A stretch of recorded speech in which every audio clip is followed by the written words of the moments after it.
మన రక్షకుడైన యేసుక్రీస్తు నామములో అందరికీ వందనాలండి. ఈరోజు దేవుని మాటలు మొదటి యోహాను రాసిన పత్రిక 3వ అధ్యాయము 4వ వచనము.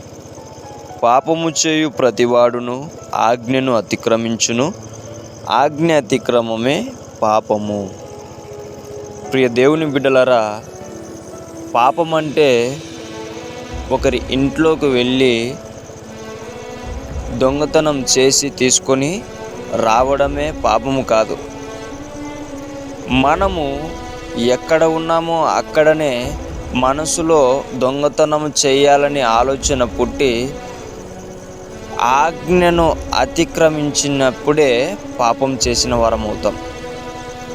శరీరముతో వెళ్ళి చేసేదే పాపము కాదు, అక్కడ ఉండి తలంచి నీవు దాన్ని అంగీకరించినప్పుడు ఆజ్ఞని ఏం చేస్తున్నావంట? అతిక్రమిస్తున్నావు. అలా అతిక్రమించడమే పాపమని ఇక్కడ దేవుడు సెలవిస్తున్నాడు. ప్రియ దేవుని బిడ్డలారా, అలా నీవు ఎక్కడ ఉన్నవానివి అక్కడనే పాపాన్ని దూరం చేసుకోవాలా. అక్కడ నీవు గనక ఆజ్ఞను అతిక్రమించి వెళ్ళావంటే పాపం జరిగిపోతూ ఉంటున్నది. అలా జరగకూడదు అంటే ఒకటే చేయాల.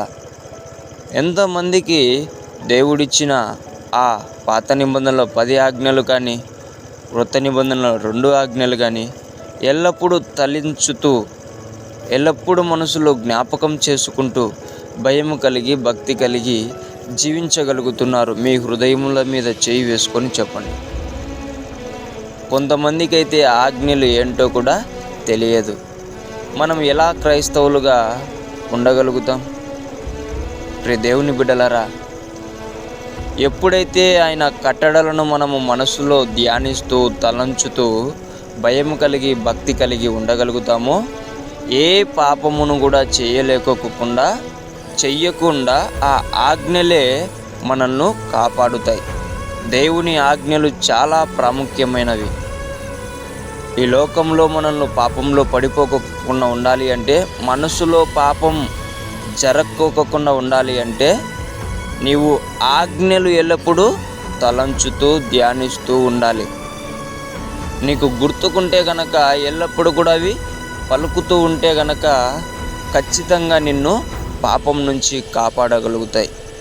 అందుకే ప్రియమైన దేవుని బిడ్డలారా, తెలుసుకోండి, వెళ్ళి చేసేదే పాపం కాదు, ఇక్కడ నీవు ఉండి తలంచేది కూడా పాపమే. నువ్వు ఎప్పుడైతే ఆ తలంపుల వలన చెయ్యాలి అని నిశ్చయించుకుంటావో అక్కడ పాపము జరిగిపోతుంది, ఆజ్ఞ అతిక్రమం జరిగిపోతుంది. అలా అతిక్రమించిన వెంటనే ఆజ్ఞ అతిక్రమము పాపముని సెలవిస్తున్నాడు.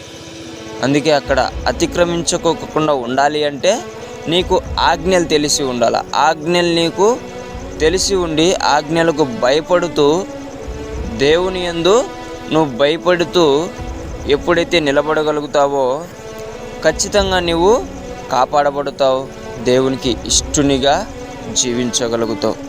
ప్రతి ఒక్కరికి దేవుని పేట మనవి చేసుకుంటున్నానండి.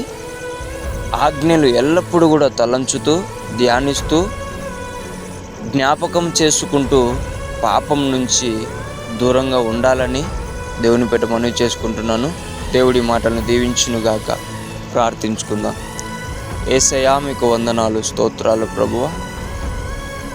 వెళ్ళి చేసేదే పాపము కాదని నా తండ్రి, ఎక్కడ ఉన్నప్పటికీ ఆజ్ఞను అతిక్రమిస్తే పాపముని సెలవిచ్చిన దేవుడా, మీకు వందనాలయ్యా.